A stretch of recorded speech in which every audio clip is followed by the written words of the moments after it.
സത്യപാലിനെ പറ്റി മൂസാക്ക പറഞ്ഞതെല്ലാം ഞാൻ വിശ്വസിച്ചു. അതെല്ലാം തെറ്റായിരുന്നെന്ന് ഇപ്പൊ എനിക്ക് മനസ്സിലായി. ഏതായാലും കഴിഞ്ഞതെല്ലാം കഴിഞ്ഞു. ഈ വിവാഹം നടക്കില്ലെന്ന് പറയാനാണ് ഞാൻ വന്നത്.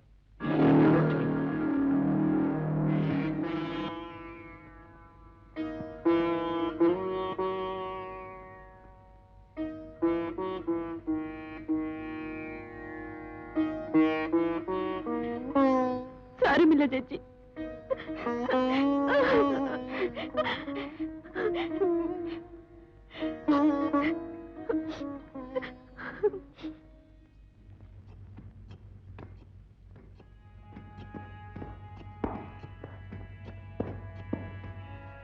കോടതി മുറിയിൽ വെച്ച് ഞാൻ അയാളെ ശ്രദ്ധിക്കുകയായിരുന്നു.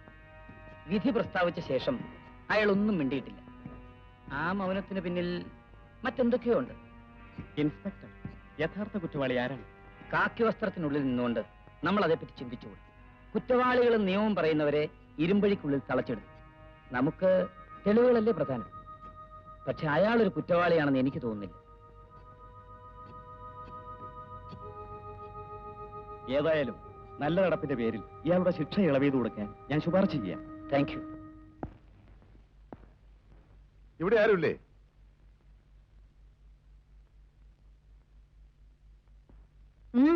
എന്ത് വേണം? ഒന്നുമില്ല, വിശേഷങ്ങളൊക്കെ അറിഞ്ഞിട്ട് പോകാന്ന് കരുതി. ഇനിയും ഞങ്ങളെ ദ്രോഹിക്കാനായിരിക്കും. കഴിഞ്ഞതെല്ലാം മറക്കൂ. ഞങ്ങളുടെ ബിസിനസ്സിൽ ഇതൊക്കെ സാധാരണയാണ്. പക്ഷേ നിങ്ങൾക്ക് ആദ്യമാണ്. സാരമില്ലെന്ന്. എത്രയായാലും 2 വർഷത്തെ പ്രശ്നമല്ലേ ഉള്ളൂ. കണ്ണടച്ച് തുറക്കുന്നതിന് മുമ്പ് 2 വർഷം അങ്ങ് പോവില്ലേ? ദാ ഇത് വാങ്ങൂ. തൽക്കാലം ഇതിരിക്കട്ടെ. പോകൂ പുറത്ത്.